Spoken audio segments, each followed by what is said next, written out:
My guest for this episode is Irene Au. Irene is a design partner with Khosla Ventures. We're going to hear about how she got her start at Netscape and then made the decision to move into management, eventually becoming the VP of User Experience at Yahoo and the Global Head of User Experience at Google.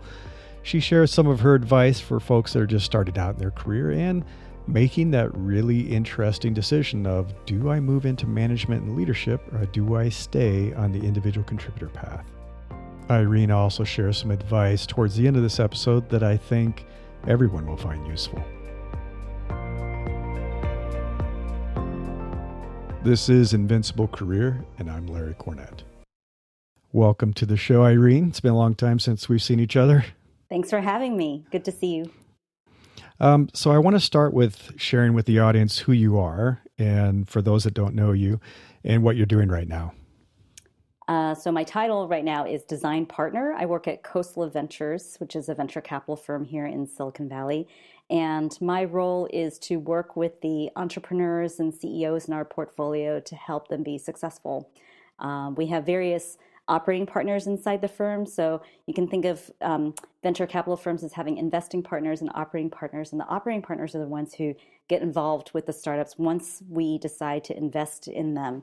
And we have various operating partners with a wide range of functional expertise, deep expertise in particular fields that are part of a company's journey, from like AI to PR and communications, marketing, et cetera. And so my background's in user experience and design. And so I work with our portfolio companies on all matters related to design. Fantastic. So let's go ahead and kind of look back across your career history and talk about your career path, maybe even going back to your degree in HCI, which is cool. That's what I studied too. And call out just key events that kind of paved your way to, let's start with your experience as a UX leader, because you've been a UX leader at some of the most notable companies in the Valley. So let's go ahead and talk about your background and the path that got you to where you are. Sure, yeah. I studied electrical and computer engineering as an undergraduate and had originally intended to get a PhD in the field focusing on chip design in graduate school, and then realized that a lot of my peers were building technology for the sake of technology, and no one was thinking about how to direct technology towards people's needs and interests. And in my quest for finding something that really resonated with what my heart wanted to do, I discovered this whole field of human-computer interaction and human factors and engineering psychology. So that's what I studied in graduate school. And coming out of graduate school, I joined Netscape Communications as an interaction designer. So maybe some of your listeners are too young to even know what Netscape was, but that was the world's first commercial internet web browser. And Right. So we were really the first company on the planet to think about how to deliver internet content to people in a user-friendly graphical way. And almost as soon as I joined Netscape, so I worked on Netscape's client products, so like the web browser, mail and news a product, the calendar product, page editor, things like that. And almost as soon as I joined the company, that was around the time when Microsoft started integrating Internet Explorer into its operating system. So a couple of years later, when Netscape decided to open source its browser code, I decided to join Yahoo, amongst many places that I had considered joining. But I loved the energy and a sense of mission and purpose that people had at Yahoo, and also the irreverence and the fun and the joy that they had in doing what they were doing. So I joined Yahoo as their first interaction designer.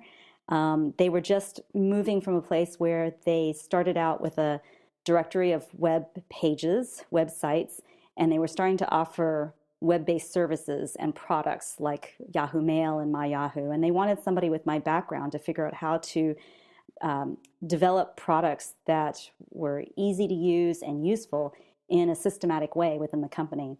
And so I was at Yahoo for 8 years, and whereas I started as their first interaction designer, I ended up becoming the VP of user experience and was responsible for UX. Back then, we didn't even call it UX, but I was responsible for user experience for all of Yahoo's products. And then in 2006, Google came knocking on my door, and they were looking for a design leader. And so I took that on and was responsible for UX for Google for 6 years, and helped kind of transform Google's relationship with design while I was there. And then after that, I did a double stint where I was an executive in residence at a venture capital firm called Trinity. And at the same time, I was consulting and advising for a startup called Udacity, which was the world's first MOOC, MOOC, so massive online open courseware company. And eventually I joined them full time because I was having so much fun with them, and was VP of product and design there.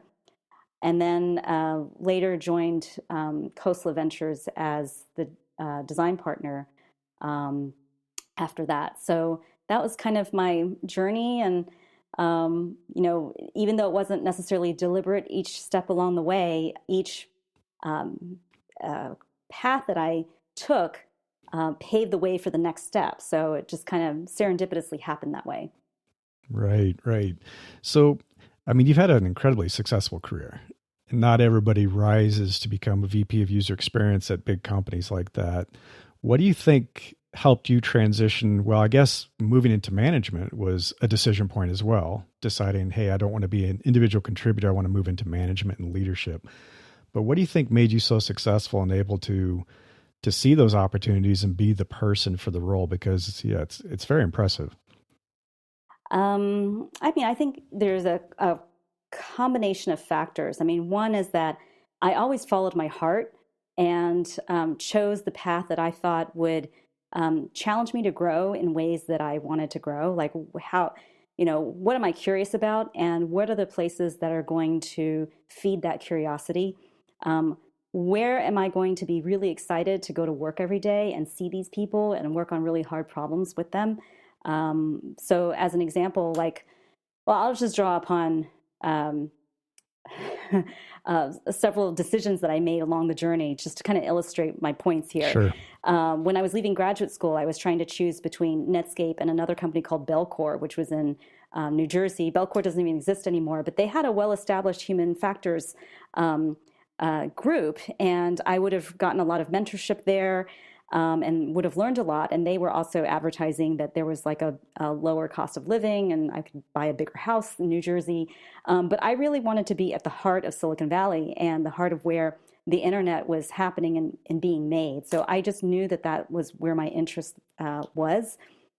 I couldn't believe that I got paid to do that job.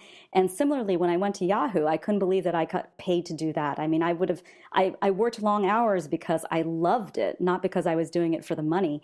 And I chose Yahoo, on above the other choices I was considering because the people there just had really great energy. And I'm not talking about energy in the sense that they could stay up all night or do a lot of things. It was more just a feeling of joy and passion, and they were having fun. And I wanted to be with people who were very positive in that way because I knew good things would come out of it. And the choice that I made to go to Google was a little bit more complicated. I mean, that was one where it was a famously challenging role to take on. In fact, I remember a lot of my colleagues and peers had looked at that role and either did not get offered the job or just shied away from it because Sure. Google was notorious for being a very engineering-driven culture, and some might say hostile to design at that time. But I feel like we define ourselves by the challenges we take on, and I felt like even though the role at Google would be very similar to what I did at Yahoo, that it would be under very different and extraordinary contexts and circumstances, and that I would be challenged to learn and grow in ways that I hadn't before. And that definitely proved to be the case. By the time it was time for me to leave Google, I had a hypothesis about the possible role and value that I could play in venture capital, because I was getting a lot of inbound inquiries from executives I had worked with and entrepreneurs that were completely strangers who reached out asking for advice. And so I thought, this is really fun and interesting to advise all these companies, but the sum of all these coffee dates, my time is worth more than that. And so maybe I should turn this into a job.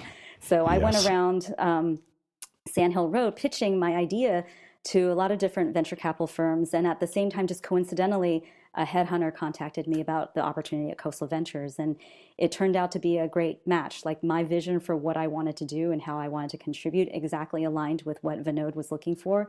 And so that was a kind of a really nice match. And my 2-year stint at Udacity and then also concurrently at Trinity was also just sort of it wasn't very deliberate, but it was just sort of a learning opportunity and like a follow your passion kind of thing. At Trinity, my intention with being an EIR there was not necessarily to move into venture capital at the time, but just to see how the world of venture capital worked and to see, is there a need here? Like I had this hypothesis. I thought there was a role that I could play, but I just wanted to test that out. And so that was a chance for me to try before I commit. Because when you go into venture capital, it is like a marriage, like you're committing to that firm for a long time. And with Udacity, that was like just totally serendipitous. I ran into Sebastian, who was the founder, at breakfast, and it was my last day at Google, and I told him it's my last day at Google. He said, "Come help me with Udacity." And I was just so I love Sebastian. I was so intrigued by what he was doing, and loved the mission and the opportunity to work in education. Also, the office was 2 blocks from my house and 2 blocks from the yoga studio where I was teaching. So it was just like very convenient. Wow. And then it That's just a became perfect very commute. easy. Yeah.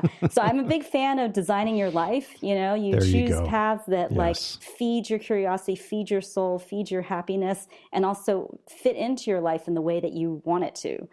So those have been like guiding points of inspiration for me in my career No, path. I love that. Designing your life. Yeah. Yeah. I tell people design your career, especially if you're a designer. It's like you design systems all day long. Your career is a really complex system. You can design it, right? Yeah, I would say like for Um, me, it was not as top down. It was very bottom up, you know, putting one foot in front of the other. Nice, nice. I also noticed because we've been connected for a long time that you took a break and you were focusing on yoga for a while, which I think is amazing. That I've found that in tech, it's easy for us to kind of neglect ourselves a little bit because we're working so much and neglect our health. And it looked like you were taking some time to kind of reconnect and think about what you wanted to do next and taking the time to invest in yourself a little bit. So my foray into yoga happened concurrent to all of this. I didn't actually take any break. I went through yoga teacher training while I was Wow. at Google, Of course. and I just had I had a very supportive husband who took care of the kids on the weekends for several months while I went through this training. I had no intention of teaching yoga when I went through the teacher training. It was purely just to feed the curiosity. And when I came out of it, I was so transformed that I felt compelled to teach, Wow. just Okay. to pay it forward and to push myself to continue to learn because we teach what we need to learn, and to hold myself accountable to continuing to do that. So yeah, and it definitely informs every aspect of life. So it's not an either or, it's an and. I like that. Nice. So if you look back at your entire path, and it seems like it kind of went the way you wanted it to, but is there any moment or anything that you think, I wish I'd done that differently, or I wish I'd taken this path instead of that path? I have no regrets about that. That's good. Um, That's good. yeah, I think like in every moment that we take, we just do the best we can with what we have. There may be mistakes that are made along the way, but I also think that compassion and forgiveness are also really key, and to not beat yourself up over mistakes that might have been made along the way, but to learn from those and to understand yourself well enough so that you don't fall into the same patterns over and over again. Right. Right. So yeah, I have no regrets. Good. That's even better. So for the young listeners, especially the folks in UX, what advice would you give them, the folks that are kind of earlier in their careers? Stay curious, and find opportunities to feed your curiosity so that you're always learning.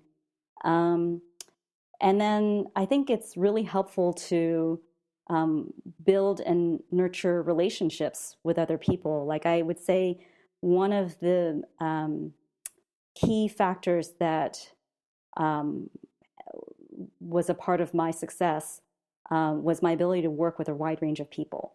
I think my background in engineering really helped me work with very difficult engineers. And that's one attribute that set me apart from my peers, at least at Netscape, early on in the career. And that in turn led me to opportunities that I might not have otherwise had. And so it was a launching point. But I would say, like throughout my journey, there have always been, people very different from me that I've had to work with and negotiate with, and to win over. Like the landscape's really different now, but I would say that over the last 20, 25 years, like designers were not often in a position of authority where, whatever we said should be done was automatically done. So it just means that you have to have enormously high emotional intelligence and powers of persuasion, and more importantly, listening and understanding. And so I think like my ability to listen and understand and see the other side, and then to bring people on board with what I thought was right, was crucial. So I would say that's another thing. So stay curious and also listen. I like that. So I want to talk a little bit about the decision point when you moved into management and leadership. Because I was recently talking with a bunch of folks they're kind of at that crossroads. They're individual contributors, and they're trying to decide, do I continue to go up this path of craft, which goes into like the principal track and so forth, or do I move into management? And what are the pros and cons of those? And how did you decide? What made you think, you know what, I do want to take the management path? Mm-hmm. I always had a really clear vision for the kind of organization I wanted to build at Yahoo. And I felt like I was the best person to do that. And so it was just baby steps, I started off by proving that this whole area of design and user research was valuable and important, so that the company would invest more in it. And then as the company chose to invest more in it, they trusted me because I was proving that it was worthwhile. They trusted me to build out that team.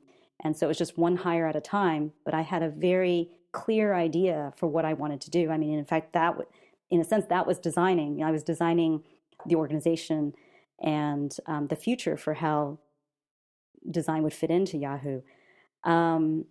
So I don't think that management is the best path for everyone.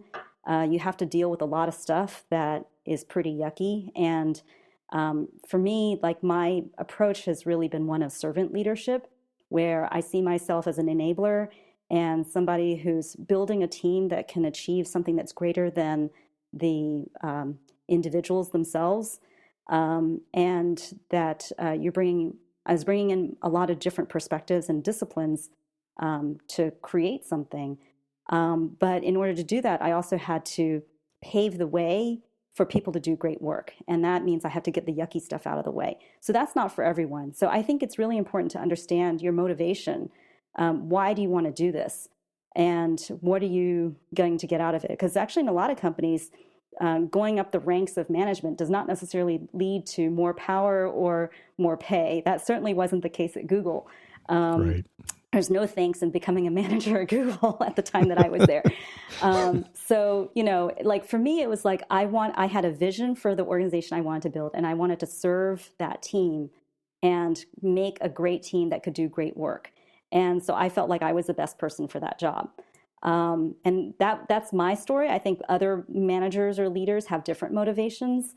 But I think it's important to know thyself and to be genuine and authentic about it, and hopefully virtuous as well.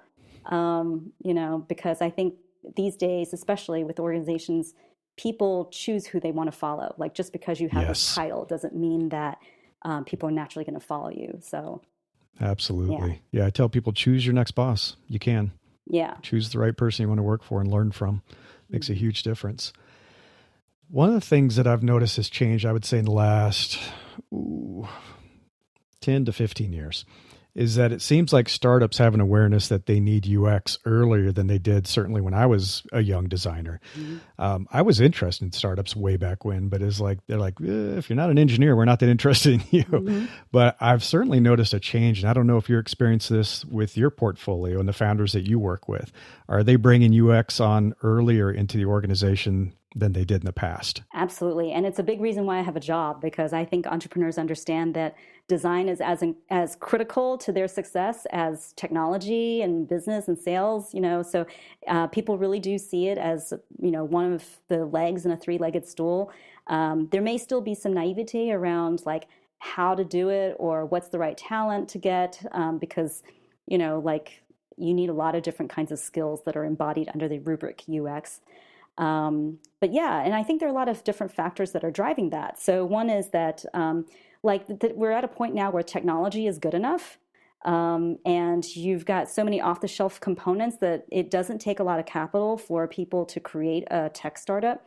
And so you get a lot of competition out there, and therefore design can be a differentiator. So that's one factor that's driving it.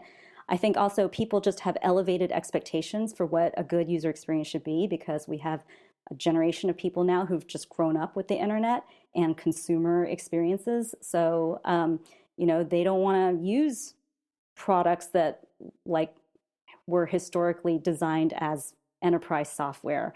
And even in terms of enterprise software, like we see this whole wave of the consumerization of IT, like people are demanding to have like the tools that they use at work to be at least as good as the tools that they use in their personal lives. So all of that is driving a rise in interest in design, even in unexpected companies like historically enterprise companies have underinvested in design, and that's actually not the case anymore. In fact, I think a lot of enterprise companies see that when it comes to having productive, efficient end users of their software, it's not so much the technology or the software that is the limiting factor, but it's actually the quality of the user experience that makes or breaks whether people can be productive and happy. And so for several portfolio companies I work with, that's a big driving factor for why they prioritize design. That's fantastic. No, it's very promising. It gives people more options. And I think everybody should have a startup experience at some point in their career. I think they learn a lot. I mean, I certainly did. And I'm glad that it's open to more people now. So one of the things that I've been trying to understand is, what does the future hold for us given the current situation? So we've been impacted by the pandemic. It's certainly impacted how teams are functioning. It's impacted how teams are organized, co-located. More people are working from home. What guidance are you giving your founders in terms of where they're finding talent, working with talent, collaborating, working as teams now? Well, it's really interesting because companies that I've worked with who were historically reluctant to hire people who worked remotely are now very open to the idea. And so there's just a lot more access to talent now. And this goes for companies that are based in historically expensive areas where there's like a shortage of talent, and they're trying to hire people like who want to live somewhere else, and now they have access to those people. There are also like startups that are in cities that are not necessarily hotbeds for talent, and now they have access to top talent because now they're open to working remotely. So there are a lot more opportunities now, I think, on both sides. So that's really interesting. Early on in the pandemic and the lockdown, I had seen like for some consulting agencies and freelancers, like they were starting to lower their rates maybe because they were worried about companies tightening their belts and there was like a shortage of work. But actually, I'm not necessarily seeing that now. And at least for our portfolio companies, most of them are not really that affected by the pandemic because they're in businesses that, if anything, might benefit from more people being online and working remotely. I would say for UX people, like I mentioned, the ability to work with a wide range of people and forging relationships and nurturing those is super important. And I think that's something that people need to do more consciously now. because you can't just like swing by and run into somebody at the cafeteria or the water cooler or whatever. So it takes an extra effort to stay in touch with people and to build new relationships. And then, like, to the extent that designers and user researchers are facilitators of collaboration across functional teams, I think this is an interesting area that needs perhaps more exploration and maybe more pedagogy around it. Is like, okay, we did a lot of work to figure out what's the playbook for running an effective brainstorm or running an effective design sprint, but all that was done in person. And so now it's like, how do we do that online effectively? Like, what does a 5-day design sprint look like when it's done remotely? And people can't all stand up and look at the whiteboard and put sticky dots on the best ideas. So, yeah, I think those are some of the new areas of opportunity that need to be I think it's explored. exciting. I'm excited because I remember way back in '93 when I was at IBM, we thought that remote collaboration and all of this was just around the corner. And there was so much excitement and energy in the Valley around it. And I think it's taken us this long to like finally embrace it, let go of the physical workplace and say, okay, we have no choice. So we have to make these tools work. And I'm hoping we're going to see an increased investment in these collaboration tools and the digital whiteboards, improving video chat communication, the sense of telepresence, all this stuff that we had thought was right around the corner. I think we're now going to start to see in the next 2 to 3 years, which, you know, it makes me excited because I work remotely too. So it's fun to see. Well, I just wanted to thank you for making the time to come on the show. I really appreciate you taking some time to talk with me. Sure. Thanks for having me. I want to call out a few points from my conversation with Irene that will help you as you create your own invincible career. First, you may have noticed her theme of curiosity and deliberately seeking challenges. She pursued companies and experiences where she could learn something new, be challenged, and grow. A career is more fulfilling when you're excited to go to work every day, see your coworkers, and solve hard problems with them. Next, nurturing relationships is so important. Intelligent networking matters, and now we have to be more intentional about that than ever before. The longer I live, the more I realize how tightly your success is tied to your relationships. She mentioned her serendipitous encounter with the CEO of Udacity when she bumped into him at lunch one day, and how that conversation led to her joining the company as their VP of design. Finally, she defined her most recent role and proactively pitched firms she thought would need it. That's how she ended up at Khosla Ventures. All too often, we accept what exists and we settle for what is offered. One of the most invincible careers that you can have is the one that you define and control. Thanks for listening. I hope you enjoyed this episode, and if you would like to follow upcoming releases of the show, please subscribe. And as always, I appreciate your ratings and reviews. Thank you. If you would like to learn more about Invincible Career and the podcast, you can visit invinciblecareer.com. Until next time, I wish you the best of luck in becoming an opportunity magnet for the best things in life.